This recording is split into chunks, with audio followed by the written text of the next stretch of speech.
¿Qué tal? ¿Cómo están? Un agrado saludarles. Bienvenido a una nueva edición de Las Cartas sobre la Mesa, un programa que quiere darle información, datos, análisis para que usted pueda conversar. Y probablemente así lo ha hecho en estas fiestas patrias, donde nuestro país ha tenido una, yo diría, digamos, nueva forma de poder celebrar el cumpleaños de nuestra nación. Estamos hoy día con un gran panel, debo comentarles. Esperemos que todos se estén cuidando y que hayan disfrutado todas estas fiestas. Saludamos primero que nada a nuestros panelistas estables, digamos, senador Kenneth Pugh, un agrado saludarle, muy buenos días, buenas tardes, buenas noches, conforme sea la plataforma y el momento que nos estén viendo a través de todo el país. Sí, Guillermo, un gusto de poder compartir en este fin de semana que fue tan especial, el de las fiestas patrias y también el de las glorias del ejército, no lo olvidemos.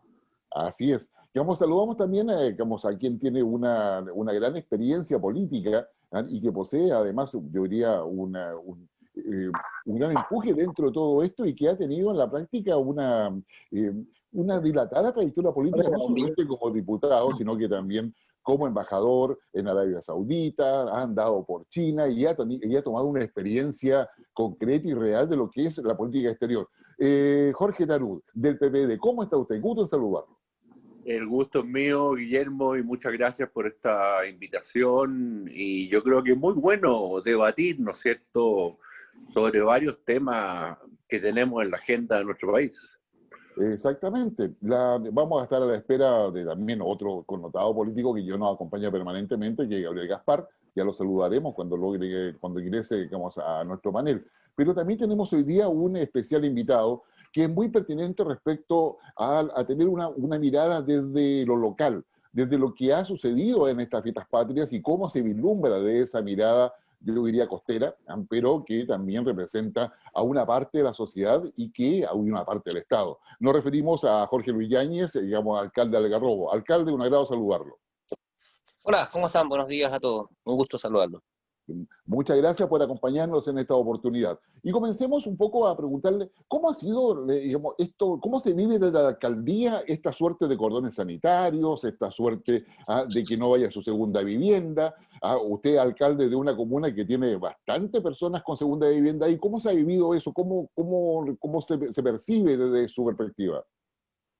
Mira, para nosotros los alcaldes hoy día en la provincia en general ha sido muy complejo el tema del COVID-19.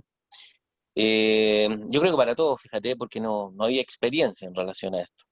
Vivir una pandemia y con todas las medidas que hoy día se están tomando y que la gente pueda, hay que educar a la gente primero y que tomen conciencia de que es el virus COVID-19 y que todavía falta mucho de eso. Pero fíjate que en este tema de las segundas viviendas ha costado mucho el poder establecer un control, el poder establecer un equilibrio dentro de lo que es el pedirle a la gente de su segunda vivienda que no se trasladen a la comuna de Algarrobo, que no se trasladen a la provincia de San Antonio, porque ellos son, de cierta forma, nuestros clientes o nuestro mercado potencial en cuanto a lo que se refiere al turismo. Nosotros somos comunas turísticas, prestadoras de servicios, y que vivimos en general, un 90, un 95% de la población vive en relación a lo que es el turismo. Por lo tanto, esa parte ha sido un poco ingrata y la economía interna, comunal y provincial se ha visto bastante dañada y caída. Hay mucha gente cesante, mucha gente sin trabajo, emprendimientos que se perdieron, eh, así que ha sido complicado, pero hoy día se ha priorizado el tema de la salud. Nosotros cuando se inició esto fuimos en la provincia la comuna que más contagiados tuvimos personas fallecidas, que era ya inédito en Algarrobo, en estas comunas, que el virus nos atacara de esta forma y más encima tener personas fallecidas, en este caso fueron personas adultos mayores, porque la comuna está habitada en un gran porcentaje o en el mayor de los porcentajes, casi un 40% por adultos mayores. Por lo tanto, de ahí empieza una dinámica que fue bastante compleja con la comunidad, porque la comunidad entró en pánico, fíjate, y al entrar en pánico empezaron a tomar medidas de cierta forma desesperadas, un poco controladas, como hacer barricadas en la ruta F90, hacer protestas y cortar definitivamente los caminos rurales, camino Las Dichas, camino Tunquén, con barricadas. Y desde ahí en adelante empezó todo este trabajo de poder establecer controles sanitarios en conjunto con la Seremia de Salud. Entró la Armada, la PDI, Carabineros, y se fueron creando planes de trabajo, de fiscalización y de control para que la gente no viniera y no entrara a la comuna. Pues en un principio ya teníamos gente, la gente empezó a arrancar antes a estas comunas y nos pudimos, en un inicio, pudimos sorprender gente que estaba haciendo su cuarentena o gente que estaba con COVID positivo en la comuna y estaba en espacios públicos, estaba haciendo una vida normal. Por lo tanto, desde ahí ya también se comenzaron a cerrar los espacios públicos, plazas, bordes costeros, y en fin, tomar diferentes medidas y se empezó a educar y a reeducar y a entregar mucha información por los medios de comunicación y redes sociales a la comunidad. Y así a solicitar ayuda también a las autoridades provinciales, regionales, y también haciendo llamados a través de los alcaldes a nivel provincial, a nivel central, para fortalecer todas estas medidas y además un tema complicado que tienen las municipalidades hoy día, sobre todo la Municipalidad de Algarrobo, son los recursos, los ingresos propios. Por lo tanto, también ahí hay un problema que con la Subdere pudimos, de cierta manera, apalancar un poco el tema de los recursos, porque hemos tenido algunos ingresos por ese concepto, porque aparte de haber temas de salud que teníamos que tratar temas sociales, entre esos entregar alimentos, canastas familiares, hacer atención a domicilio a los adultos mayores para que no salieran a los espacios públicos porque se podían contaminar con el virus, y un sinfín de cosas que hoy día hemos tenido que aplicar, que son nuevas, que al final del día han involucrado más recursos, que no los tenemos. ¿Y por qué no los tenemos? Dice usted Algarrobo, porque Algarrobo a veces se piensa que tiene muchos recursos, pero es un tema que yo siempre lo he dicho, y aquí a lo mejor entramos a otra arena, pero quiero decirlo. Nosotros como comuna somos muy afectados o mal afectados por la mala distribución del Fondo Común Municipal. Hay comunas que tienen muchos fondos asegurados por el Fondo Común Municipal, y tenemos comunas como Algarrobo que no tienen nada. Entonces, si nosotros hoy día no abrimos las puertas, no vendemos permisos de circulación, no vemos patente comercial, no tenemos ingresos. Ahora, ¿cómo satisfacemos todas estas necesidades de la comunidad y más encima en pandemia? Bueno, con ayuda del gobierno, ¿no? Subdere y otras líneas de financiamiento que nosotros podemos tener. Ha sido bastante complejo. Nosotros tenemos 20.000 viviendas, segundas viviendas, y casi el 20% de esas viviendas hoy día está ocupada. Tú te darás cuenta que si yo esas 4.000 viviendas más o menos las multiplico por una cantidad X de personas, son bastantes personas que tenemos que fiscalizar. Ahora, ¿tenemos los recursos logísticos para poder hacerlo? No, no están. Ni siquiera la Seremia de Salud los tiene. Entonces, las fiscalizaciones se hacen muy complicadas. Entonces, tenemos que aprender a vivir quizás con 3.000 o 4.000 personas más en la comuna de Algarrobo y tratar siempre, siempre con los equipos de salud y los equipos municipales de mantener la trazabilidad, que gracias a Dios en estas comunas más pequeñas la podemos controlar. Es bastante variable y volátil el indicador de un fin de semana a otro.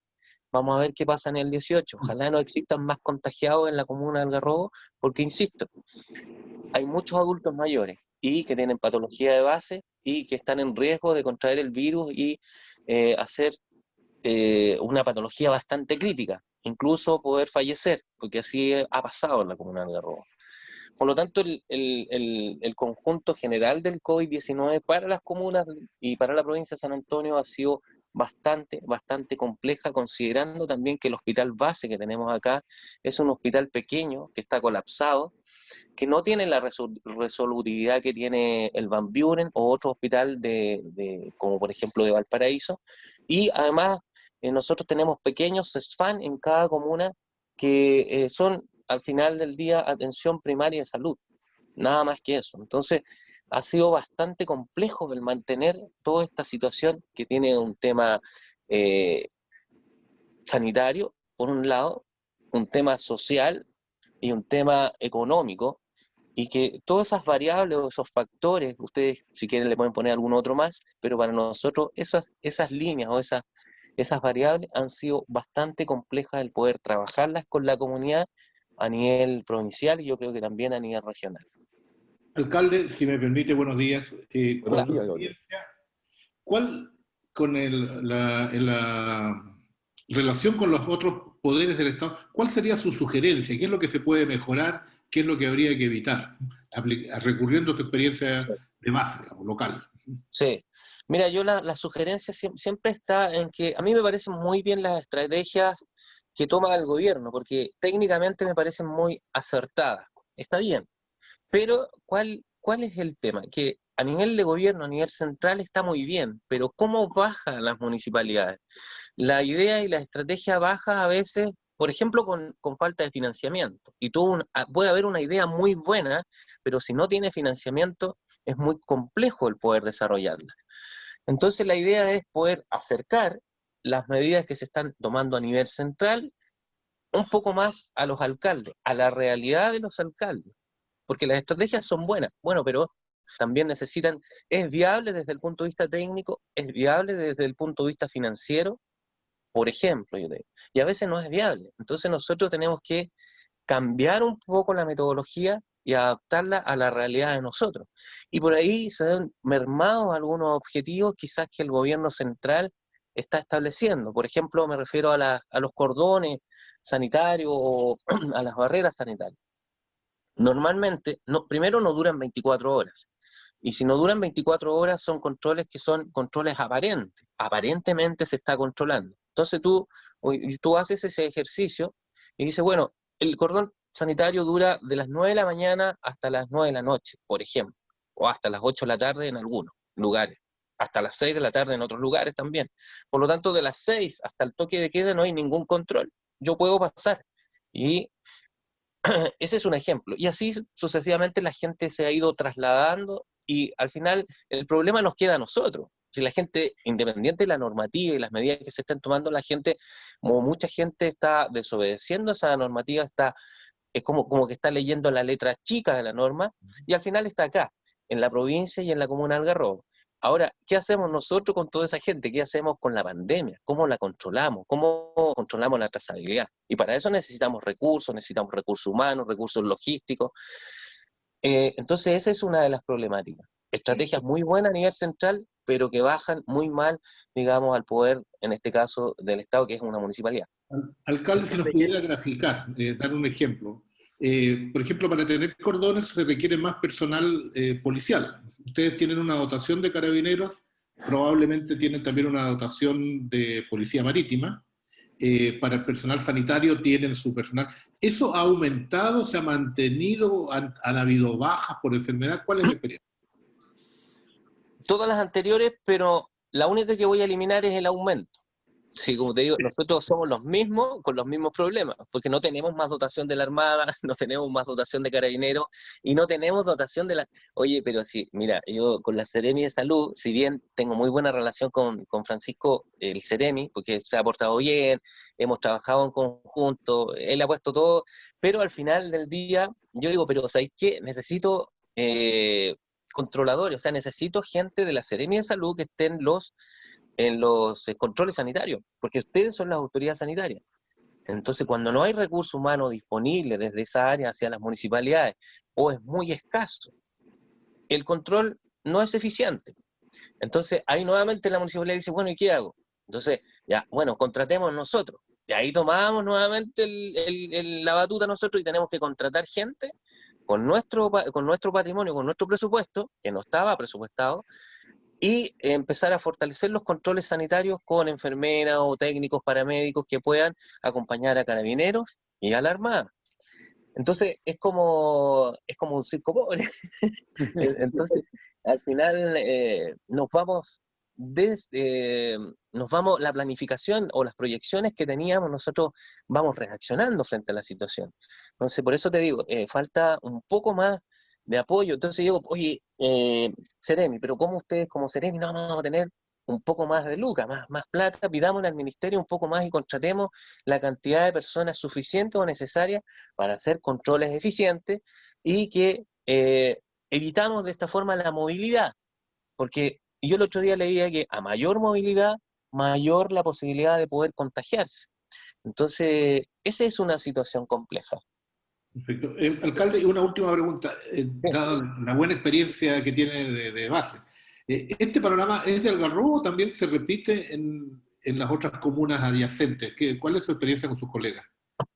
No, sí se repite, sí, este es un tema provincial, es un tema provincial que nosotros lo hemos hablado, lo hemos conversado, si bien hay mesas provinciales de coordinación y de trabajo, pero al final del día el tema siempre va a ser los recursos y esa es una realidad que hoy día tenemos, pues entonces tenemos que tratar de hacer el trabajo y más que ser eficiente, ser eficaz con lo que tenemos. Y eh, de cierta forma, cada alcalde tiene que cuidar a su población con las mejores estrategias que puede aplicar en relación a los recursos que tiene, que son diferentes unas a otras comunas, y tratar de seguir de alguna forma los lineamientos que está diciendo el ministro, que está diciendo el Ceremi, pero de repente hay una discordancia. Las estrategias, insisto, son muy buenas, pero para poder desarrollar una estrategia de manera eficiente, hay que tener recursos. Y hoy día no están. Notable. El alcalde Yáñez, muy buen día, senador ¿Cómo Pino. está, senador? Muy bien. Oye, felicitarte. Yo creo que el resumen que has hecho grafica muy bien los problemas que están pasando todos los alcaldes. Yo creo que toda la gente que nos va a escuchar en diferentes lugares así lo va a entender. Comprendo y comparto contigo esa frustración por el tema del control. El control es imperfecto, eso tenemos que entenderlo. Es local, se puede hacer en un lugar específico y es temporal, dura un poquito tiempo. Entonces, esa es la realidad de lo que tenemos que hacer. Sin embargo, y aquí viene la pregunta, y especialmente para disuadir, lo que se buscan con estas medidas, disuadir que las personas tomen acciones. Lo primero, obviamente, llamar a la conciencia, a la responsabilidad, pero ya vemos que la gente no es ni consciente ni responsable. ¿Qué tipo de medidas están tomando los cordones respecto a tomarle PCR, por ejemplo, a toda la gente que venga a su segunda vivienda? Y tener un control, yo diría, más preciso sobre la situación sanitaria de ellos. ¿Tienen la capacidad para hacer estas PCR o ha sido parte de lo que han conversado con la Seremía, con el gobierno, para así también tener un diagnóstico que pueda servir como muestra para ver qué es lo que está ocurriendo? No, PCR, no, por lo menos en la provincia no hay ningún control que se esté tomando algún PCR.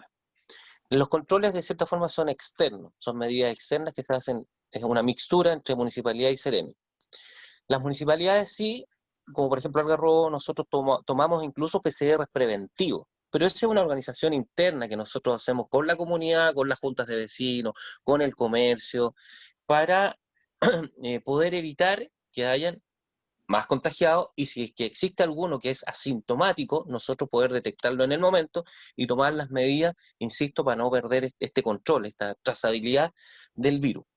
Pero son medidas, como te digo, internas. Todas las medidas de seguridad sanitaria, sociales, que nosotros hemos podido tomar es en relación a un objetivo común con la comunidad.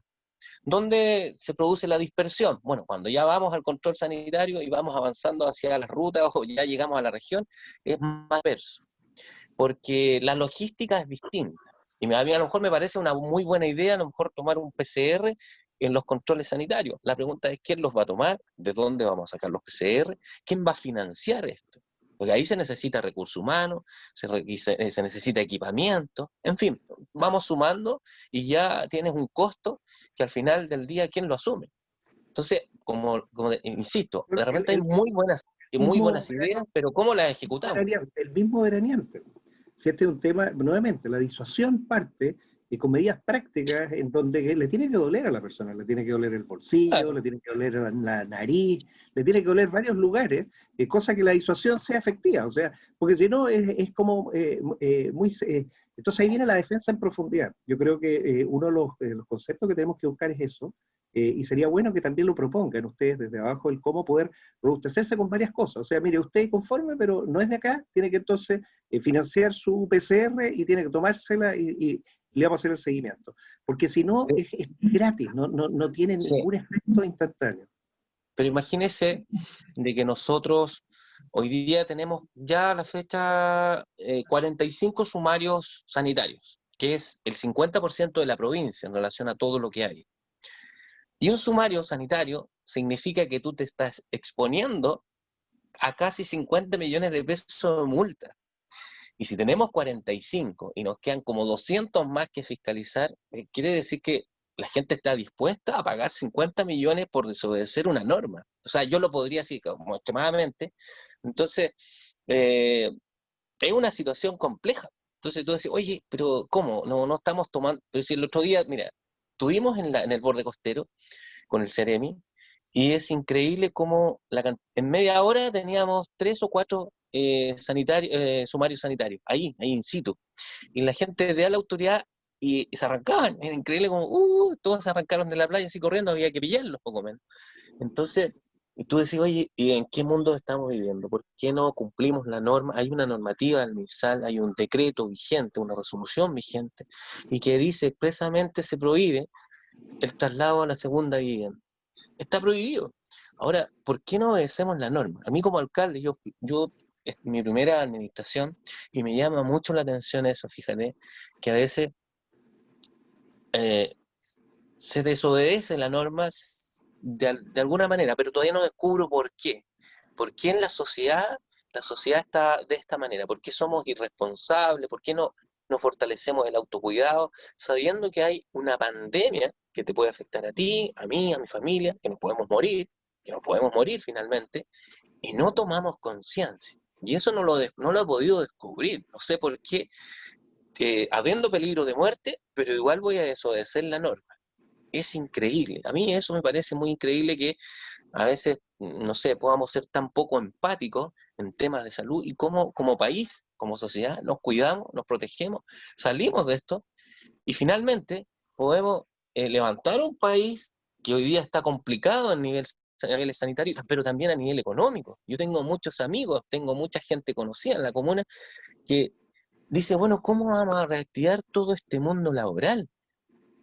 Hay mucha gente cesante, o sea, eh, y en fin, muchas otras variables que se pueden analizar, pero el tema está ahí. ¿Cómo no somos conscientes en una pandemia con el que está al lado? Y eso me ha llamado, fíjate, me ha llamado mucho la atención, me preocupa bastante, y nosotros, por lo menos internamente en la comuna, hemos sido muy enfáticos, muy pesados en establecer los controles, en establecer ordenanzas, todo lo que esté en las manos de los alcaldes, las fiscalizaciones, infracciones hasta por no usar una mascarilla.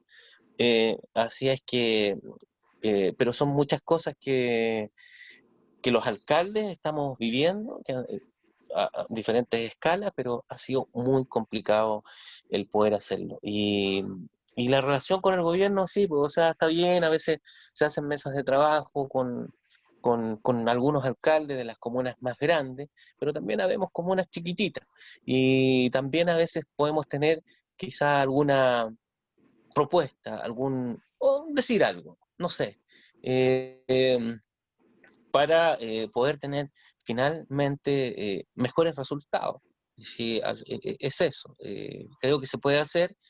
Yo siempre confío en todos los poderes del Estado, que creo que todo es perfectible, creo que todo tiene una mejora continua, pero también se necesita de una actitud distinta, de una voluntad distinta, porque lo otro ya lo tenemos, pero cuesta mucho obtener la voluntad y la actitud. Eso es distinto. Y yo creo que eso nos falta, como todo. Así que eso les puedo comentar. Bueno, tengo una infinidad de datos, pero creo que no es la idea tampoco. No, es impresionante. Yo creo que en toda la zona como costera y donde hay segundas viviendas, creo que queda bastante patente las deficiencias que hay en la comunicación, en la coordinación y la asignación de recursos desde el punto de vista del poder central hacia, digamos, hacia las comunas. ¿Cómo ven ustedes lo que va a pasar ya cuando podamos empezar a recuperarnos? Porque la gran incertidumbre es que si efectivamente vamos a tener una segunda ola, después viene la recuperación. ¿Cómo se ve el plebiscito desde una comuna costera como Algarrobo? Mira, yo soy súper partidario de lo que es el plebiscito. Para nosotros es complejo, porque nosotros queremos que exista la mayor participación, que es la idea. Yo creo que a nivel de país queremos que participe toda la gente. Hoy día en pandemia, para nosotros como comuna es súper complejo. ¿Por qué? Porque la mayor cantidad de habitantes que tenemos son adultos mayores. Los adultos mayores hoy día no van a salir a la calle a un plebiscito, no se van a exponer. Entonces, nosotros ya estamos trabajando con el CERVEL, el poder tomar las medidas, distanciamiento social, preparar los establecimientos educacionales donde se va a hacer esto, tratar de hacerlo de la mejor forma, con los recursos que nosotros hoy día tenemos. Pero lo que nos preocupa finalmente, porque lo otro lo podemos solucionar en conjunto con esta mixtura, CERVEL, municipalidad, está bien, CESFAM, que se hacen mesas de trabajo y todo lo demás para ver todas las aristas y todas las variables que nosotros podamos identificar para poder controlarlas, pero finalmente lo que no podemos controlar y lo que de cierta forma hay una disyuntiva, decir, oye, quédate en casa pero sale solamente para el plebiscito. Entonces, nosotros hemos cuidado tanto a nuestros adultos mayores, insisto, en los adultos mayores, y hoy día no podemos decirle, oiga, ¿sabe que usted en octubre vaya y vote nomás? Pero va a depender mucho en la etapa que nosotros estemos. Nosotros ya estamos en la etapa 3, o en la fase 3 del paso a paso, pero fíjate que te cuento una experiencia. Nosotros tuvimos un mes, son 0 contagiados. 0 contagiados. Estábamos felices, estamos súper bien. Y en un fin de semana llegamos a 100. O sea, el viernes estábamos 0 y el lunes estábamos con 100. Imagínate cómo, y esto pasó por acciones individuales y responsables de un grupo de personas que no tomó conciencia. Entonces, es que es complejo. Entonces yo hoy día, claro, no puedo decirle a la gente, vamos a un plebiscito, pero ¿cuáles son las garantías que yo les doy para que ellos puedan ir seguros a hacer esta votación sin exponerse a un contagio, a un virus que ya sabemos lo que significa? Es ahí donde entra toda la parte tecnológica de parte del CERVEL, que hoy día ya deberíamos haber estado preparados para haber hecho, por ejemplo, un voto a través de una tecla. Haber dicho yo voto porque ya están los sistemas, están todos estos sistemas funcionando y la tecnología hoy día se puede hacer. Entonces, ahí tengo como una problemática. Yo decir, bueno, no puedo hoy día llevar a la gente a votar. Yo sí estoy tomando todas las medidas, pero es difícil que la gente participe hoy día. En las condiciones que estamos es muy complejo. Acá, por lo menos en la comuna de Algarrobo, considerando que son, en la población la mayoría son adultos mayores con muchas patologías de base. Sí, no, eso es verdad. ¿Alguna pregunta de los panelistas? Yo sí, pero prefiero que Gabriel pueda hacer la suya o también Jorge. Yo me quedo para el final, no te preocupes. Yo soy de la zona, converso con el alcalde. Sí, o sea, nunca nos olvidamos de que tu circunscripción va de Isla de Pascua hasta Los Andes, Sí. digamos, pasando por Algarrobo. Oye, yo solamente quería hacer un comentario, felicitar al alcalde por su esfuerzo y sobre todo la visión, ¿no? Y es muy importante porque él devela así con mucha precisión los problemas del centralismo, porque como dice, a veces las políticas están bien diseñadas, pero no llegan las solucionadas. Pongo el mismo ejemplo que el alcalde nos manifestó. ¿Cómo se controla esto? Entonces resulta que se dice, estado de emergencia, hay personal militar para apoyar, pero el personal militar es limitado. Son 60.000 hombres más repartidos para 18 millones de personas, que además tienen que hacer turnos. Entonces el alcalde nos dice muy sencillamente, a nosotros no nos ha llegado más personal. Es la misma dotación de carabineros y de policía marítima que tiene que hacer los esfuerzos extraordinarios, me imagino, tendrán que aumentar su jornada, la única explicación que me doy, para poder cumplir, y lo mismo para los empleados municipales. Entonces, una política que está muy bien, pero que no se puede aplicar, no es una buena política, es una política idealista, no está hecha sobre bases reales, a eso me refiero. Puede que los fundamentos sean ciertos, pero no está bien planificado, y qué bueno que este espacio permita que la realidad de las comunas, la realidad del Chile real, del Chile profundo, se exprese. Porque cuando uno se levanta en la región metropolitana, prende la tele y dice, los controles sanitarios, sale un puesto en la carretera a la costa, salen los ministros, los jefes de zona, hasta unos vehículos grandotes, y uno dice, tremenda cosa, pero eso dura 5 minutos, después me imagino se irán a sus tareas y volverá a toda la normalidad. Exactamente. No, eso, digamos, eso es correcto. Antes de dejarle la última palabra, los últimos minutos al alcalde, que tenga la gentileza de estar con nosotros, senador Piun, Kenneth, ¿cómo se ve desde la experiencia que tienes? Tú eres senador por toda esa región, por toda esa zona. ¿Cómo lo ves tú en términos breves? Tenemos que entender que las realidades de cada comuna son distintas y por eso tenemos que entenderlas muy bien. Aquí falta mucha data para tomar decisiones. Las decisiones se toman con más guata que data. Algarrobo, en tamaño, en superficie, en población, es igual a Rapa Nui Isla de Pascua. O sea, dimensionemos territorios con características, con población, con necesidades. Pero Algarrobo tiene una distribución en su fondo común municipal muy rara. O sea, los criterios que se emplean no son yo diría que no están actualizados, para decirlo de otra manera. Entonces se producen injusticias con inconsistencias de recursos. Y eso no queda reflejado bien. En el gobierno tenemos un problema grande del manejo de los datos. No tenemos el Chief Data Officer, una persona que pueda manejar todo esto y que pueda generar un mejor proceso. Vamos a entrar ahora a la discusión de la ley de presupuesto, y yo por eso quizás sería bueno que el alcalde explicara con cosas concretas los problemas que él ve y que se evidencian con las comunas que están al lado de él. Y uno puede decir, bueno, ¿qué pasa? A ver, yo tengo esto, el otro tiene esto otro. ¿Qué hizo que yo quedara de esta forma? Entonces, ese es el problema que tenemos que resolver. El gasto subnacional y especialmente la gestión que tienen que hacer los gobiernos regionales tienen que entender mejor las realidades comunales. Y eso no se entiende, se usan políticas públicas generalizadas, con índices que se calculan en Santiago y que los impactos se ven después en comunas que están una al lado del otro. Así que yo dejaría al alcalde para que él nos explique con algunos ejemplos para que las personas entiendan el problema que él enfrenta cuando dice falta de recursos. Sí, pero resulta que hay otros que tienen y yo no tengo. Entonces, ¿qué pasa? Y eso es lo que tenemos que explicar. Y alcalde, quedamos en forma breve, quedamos para poder cerrar y agradecerle a Zoe por su participación. Yo les voy a hacer, súper breve, les voy a dar solamente un ejemplo. Podría darle varios, pero veamos el presupuesto del gobierno regional. Nosotros los alcaldes todos los años tenemos una cartera de proyectos que nos exigen, para poder entregarnos los dineros, una recomendación social. Para poder llegar a eso, tenemos que pasar por diferentes procesos técnicos, los diseños, en fin, que tienen un costo municipal, un costo para la municipalidad. Llegamos al gobierno regional con el proyecto y nos dicen, ¿sabe qué? Nos vamos a hacer una bajada de cartera porque ya no nos queda plata. Yeah. Entonces, ¿cuál es el presupuesto que estamos asignando a la región a través del gobierno regional y que va a permitir satisfacer estas necesidades que las municipalidades tienen a través de proyectos y que lo que buscan es solamente rentabilidad social?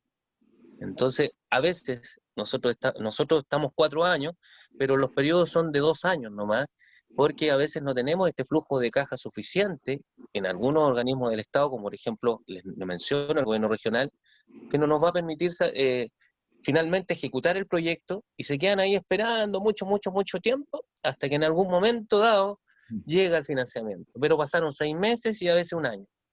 Ese es un pequeño problema ahí, y podría decir mucho más, pero ahí tenemos un ejemplo. No, alcalde, la verdad que le agradecemos muchísimo la gentileza y la claridad de la exposición, porque y comparto con todo lo que han dicho los panelistas en términos de que refleja una realidad que no solamente atañe a Algarrobo por ser una ciudad costera, sino que a muchos municipios del país que, siendo pequeños, enfrentan justamente el desafío de poder generar el control de la pandemia, la comunicación con el poder central, usar bien los recursos, escasos recursos que hay para poder cuidar a la población y cautelar justamente lo que es la base de nuestra sociedad. Alcalde, le deseamos que tenga, la verdad, qué sé yo, una buena jornada, y esperamos que la gente sea más responsable y por favor, cuidando a los adultos mayores del Algarrobo, como sucede en todas las comunas. Así que muy agradecido por vuestra participación en nuestro programa. Gracias a ustedes, que estén muy bien. Muchas gracias. Cuídense mucho. Adiós. Igualmente, cuídense mucho. Chao. Nosotros vamos a una pequeña pausa, recordándole de que estamos desde Arica, que vamos a Punta Arenas, en el sur de Chile, a Puerto Montt en realidad, para ser justos, pero también en el norte a través del canal Vive de BTR, Mundo Pacífico, la red que cubre Valdivia, Osorno, Puerto Vara, Puerto Montt, y con el auspicio de Joyería Aurus, que está desde Arica a Punta Arenas, ella sí, para poder hacer todo lo que usted necesite en términos de compra de oro, venta de oro, que el oro, en tiempo de incertidumbre, es muy relevante. y a aquellos que ya se están preparando para ver cómo enfrentar la recuperación y eventualmente la pospandemia y que requieren viajar, pueden viajar a Asia, a Medio Oriente, Europa, a América Latina. Bueno, Toto, mochilas, maletas y accesorios, www.toto.cl. Vamos a una pausa y regresamos de inmediato. Ya volvemos.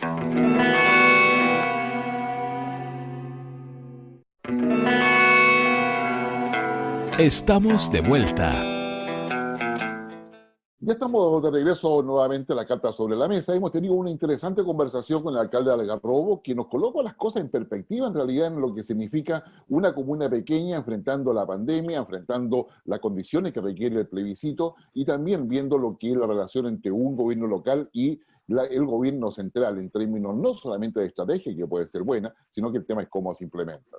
Pero el mundo sigue girando. Y una de las noticias que ha causado impacto, me atrevería a decir, dentro de muchas otras que hay a nivel internacional, es este acuerdo, digamos, de paz, o sea, este acuerdo en términos de reponer relaciones entre el mundo árabe e Israel, que en este caso compromete a Emiratos Árabes Unidos, entre otros países. Se está esperando ver qué pasa con Arabia Saudita y que estaría terminando con más de 70 años, si la memoria no me falla, de aislamiento de Israel a todo ello. Por supuesto, el mundo palestino, particularmente el Hamas, no está de acuerdo con ello.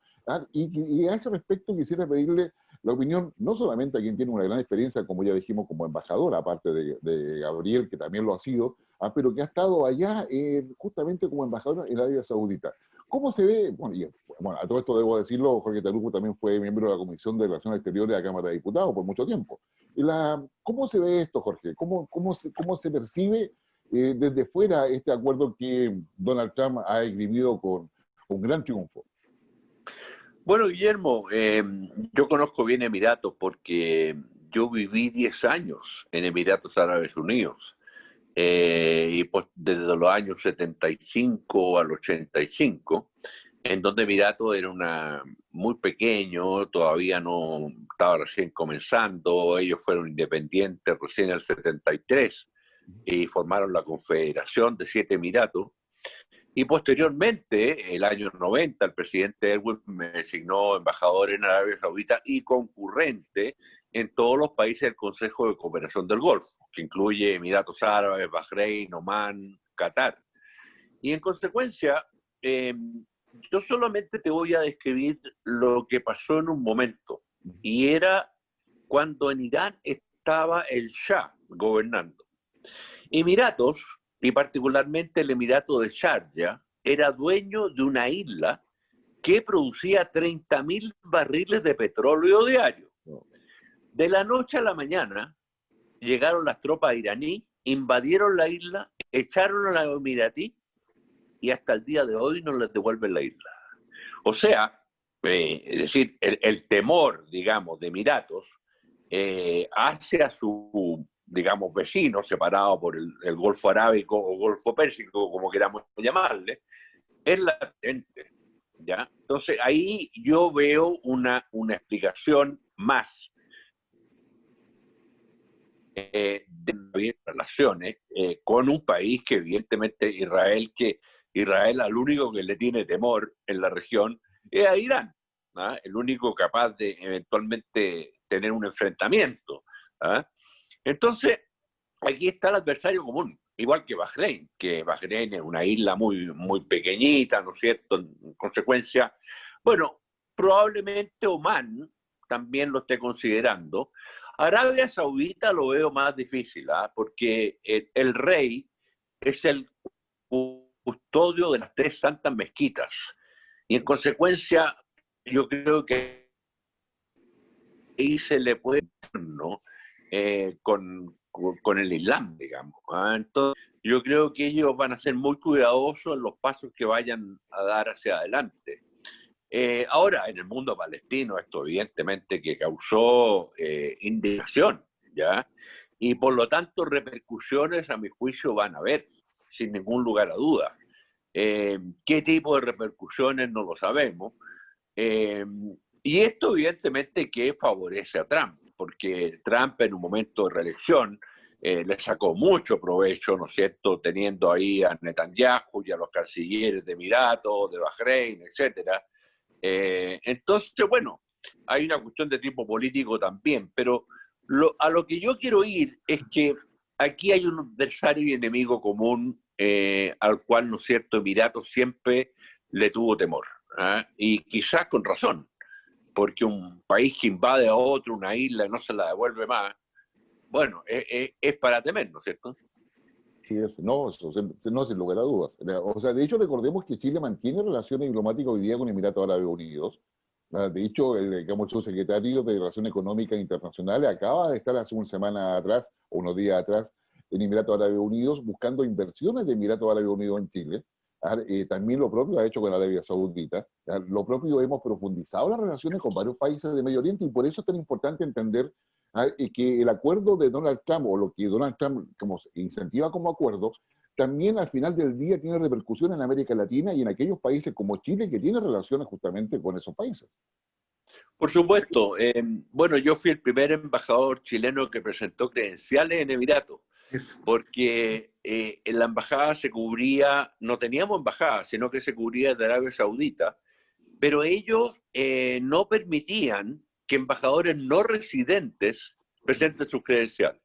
Mira. Pero evidentemente que se hizo una excepción conmigo, porque bueno, yo había vivido 10 años allá, bueno, había conocido a las más altas autoridades, etcétera. Entonces dijeron, bueno, ¿cómo le vamos a hacer esto a Jorge? Digamos, muy entre amigos.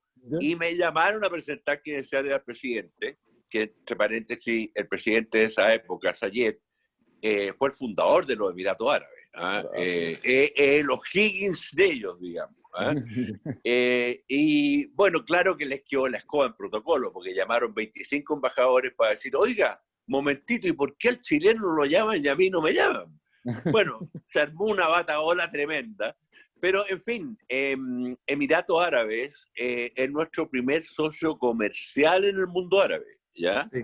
O sea, incluso lo que vendemos a Arabia Saudita pasa primero por el puerto de Dubái.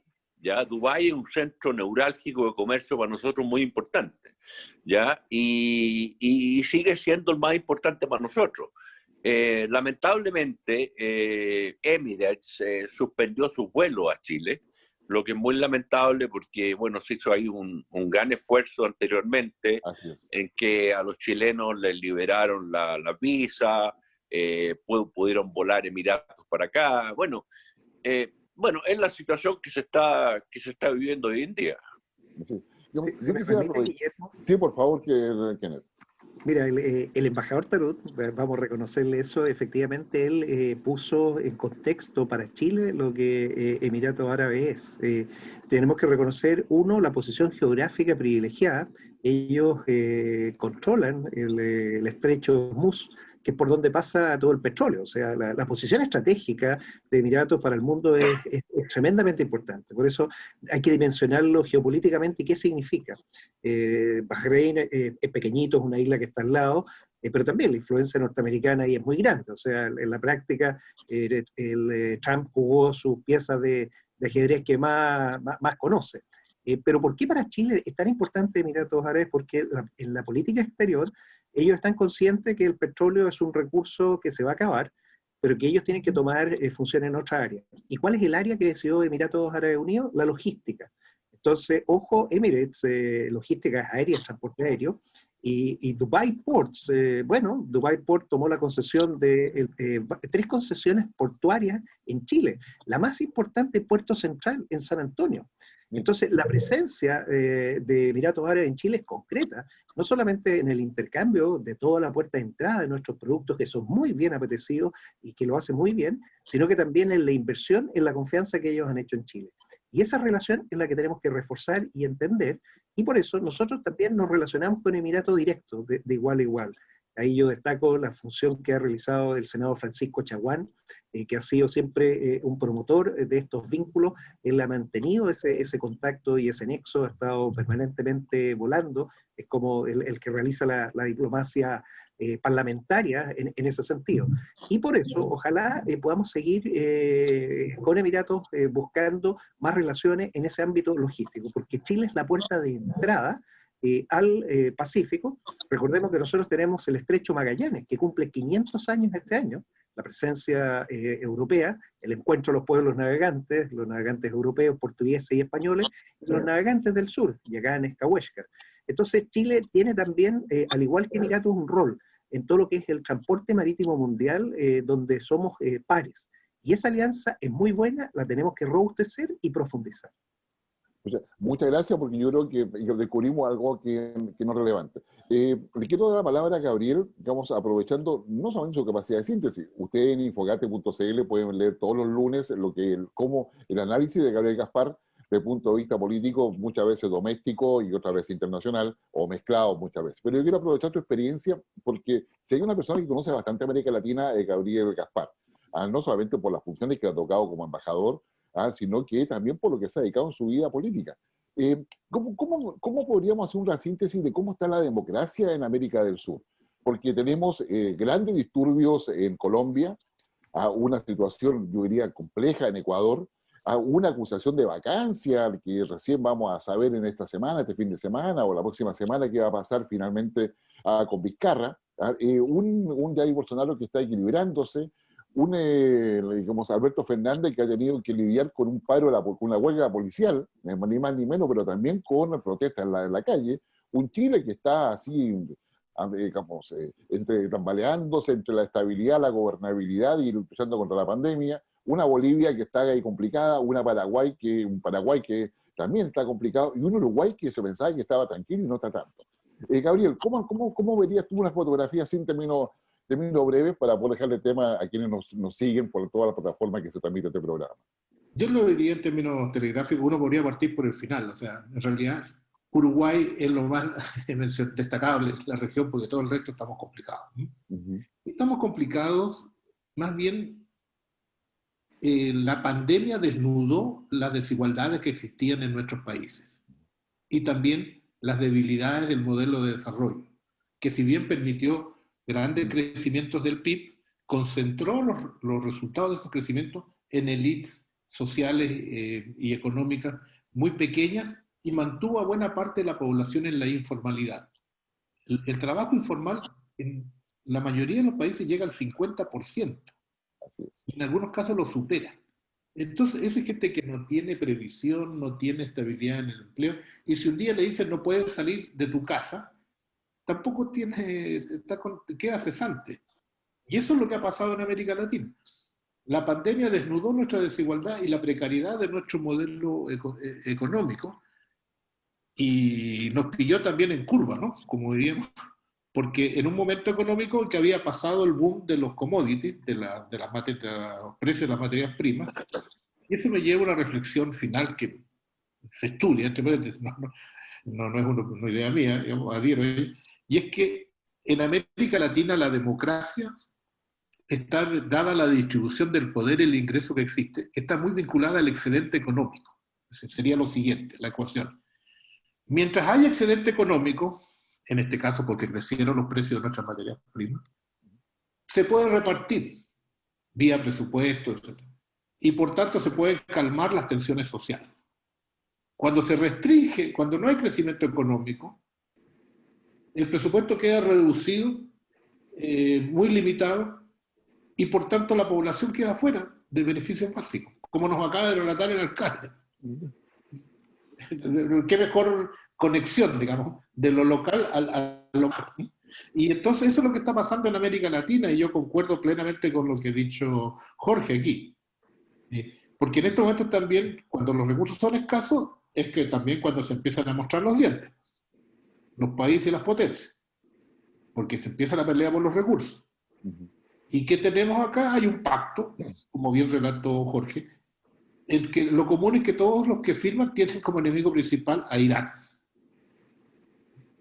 esa es una razón, y la otra es que Donald Trump necesita mejorar su imagen internacional dentro de Estados Unidos porque ha tenido puras derrotas. Le fue mal en Afganistán, tuvo que pactar con los talibanes, se supone que él juró erradicarlos. Se tuvo que salir de Irak, de Siria lo sacaron los rusos, entonces ha tenido puras derrotas.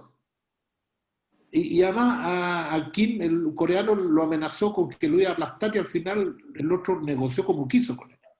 Entonces, este hombre fuerte, bravucón, ¿no es cierto?, que se muestra ante el electorado americano, no tiene nada que mostrar, salvo el atentado contra el general Soleimani en iraní, que obviamente es un asesinato. Pero entonces necesitaba mostrar algo y eso es lo que creo que está haciendo y por eso lo hace la Casa Blanca con toda la parafernalia que conocemos. Pero van a haber réplicas. La réplica va a ser de los aliados de Irán en el mundo árabe. Estamos pensando en Yemen, en Hezbollah, en Hamas, en los aliados en Siria, que son muchos más de lo que uno simplemente puede pensar en el mundo. Es un mundo muy complejo el mundo árabe, y ahí la geopolítica se expresa a plenitud, y comparto plenamente lo que dice el senador respecto a la importancia de las vías marítimas, que es además del petróleo, uno de los temas que está aquí en juego. Yo quiero pedirle a cada uno, porque ya vamos cerrando, su opinión con este escenario internacional. O sea, hemos dejado afuera Europa, la situación de Rusia con Bielorrusia. Bielorrusia es el camino, digamos, el país por donde pasa parte importante de las exportaciones de Rusia a Europa. Está el tema de los gasoductos rusos, está el tema de Turquía todavía, está el tema de Turquía-Grecia, que no resulta ser menor.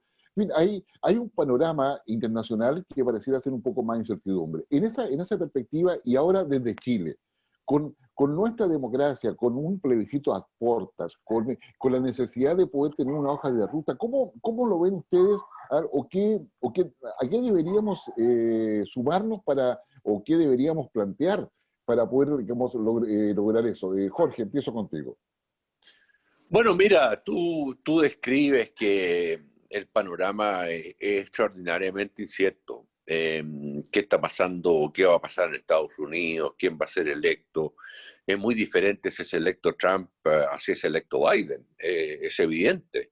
Y por lo tanto, ¿qué pasa en Europa también? Europa también está pasando por serias dificultades económicas. Ahora ellos tienen recursos y han puesto miles y miles de millones de euros, ¿no es cierto?, en la economía. Pero igual, la incertidumbre es grande, fuerte. También hay cesantía. Ayer veíamos a la OMS advirtiendo de que ellos están alarmados por los contagios que hay en Europa. O sea, esto no ha terminado, ¿ya? Entonces, claro, y mientras no tengamos la vacuna, no podemos volver a la normalidad, y la vacuna probablemente se tenga en marzo, veremos todavía, ahí está la competencia que también ha tomado un rango político, ¿no?, entre la rusa, la china, la de Estados Unidos, la de Oxford, etcétera. En fin, yo creo que para nosotros tenemos que amarrar, ¿ya? Creo que lo hemos conversado antes. La Unión Europea sigue esperando que Chile dé las respuestas concretas para la ampliación del tratado, ¿ya? México ya lo renovó hace 2 años. Y por lo tanto, aquí, bueno, han estado preocupados otros temas de Venezuela, etcétera. Sí, claro, es preocupante el tema de la democracia en Venezuela. Pero por favor, preocupémonos de temas que vienen por delante, ¿no es cierto?, para recuperar nuestra economía, nuestras exportaciones. Las exportaciones significan trabajo para chilenas y chilenos, significa inversión en nuestro país. Y además lo reitero, el acuerdo con la Unión Europea no es solo tratado comercial, también es político, ¿no es cierto? Los parlamentos, nos reunimos formalmente, Parlamento Europeo, Parlamento chileno. Yo tuve el honor en establecer la relación formal entre el Parlamento Europeo y el Parlamento chileno. Y ahí se discuten los temas, ¿no es cierto?, generales, políticos, económicos, también de la contingencia internacional. O sea que Chile pasa a ser parte en el Parlamento Europeo de discusiones, ¿no es cierto?, que llevan los grandes, ¿ya? pero también podemos participar con nuestra opinión. Y vamos con un espíritu muy transversal, donde participan parlamentarios de todas las corrientes políticas chilenas. Entonces, preocupémonos de esos temas pronto, ¿no es cierto? Está bien la India, Indonesia, pero eso no es para mañana. Europa es ahora, ¿ya? Y por lo tanto, yo quisiera, ¿no es cierto?, que el canciller Alamán se preocupe realmente de esto como algo prioritario. Inversiones, aumento de aportaciones. Gabriel, ¿cómo lo ves tú?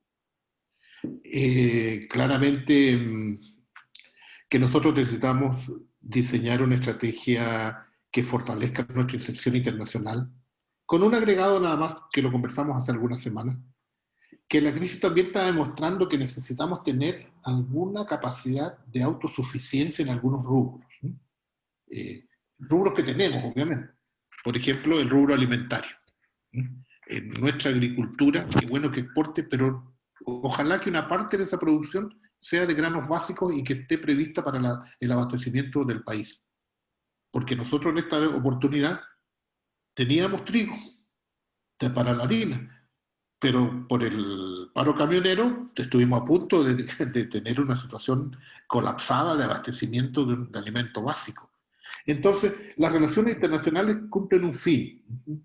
Y en este caso es cómo se posiciona Chile en el mundo. Yo haría el énfasis también en que debiéramos colocar el radar muy atento en el barrio. Creo que le hemos aportado a todos quienes nos escuchen y nos siguen ideas para que pueda conversar durante la semana y pueda mirar las cosas, yo diría, distintas. Y vamos a empezar al revés ahora con Kenneth. 15 segundos para despedirse. Bueno, esperando que hayan tenido unas felices fiestas patrias, recordar que el cumpleaños de la patria es lo más importante y tiene que unirnos. Y también las palabras del alcalde Yáñez de Algarrobo.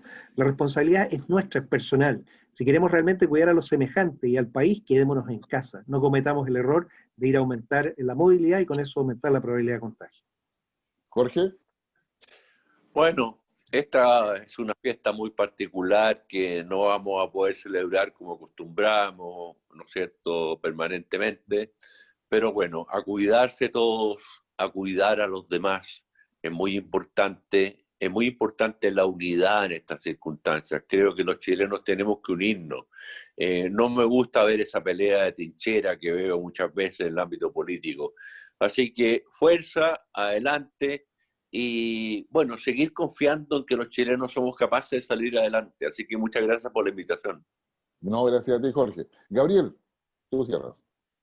Solamente para decirle a nuestros compatriotas que las fiestas patrias inauguran la primavera en Chile y yo creo que todos esperamos que esta primavera nos traiga optimismo, nos traiga la posibilidad de construir un Chile mejor y eso pasa, entre otras cosas, por nuestra participación en el plebiscito, dando la opinión cualquiera que sea, que son todas legítimas, y eso va a abrir un cronograma institucional que va a ser una salida de construcción de una nueva institucionalidad para el país. Y eso es una buena noticia para Chile. Gracias, Gabriel. Y para ustedes que nos siguen, muchas gracias por la sintonía y no olviden, la Carta sobre la Mesa le entrega información, datos, análisis para que usted converse.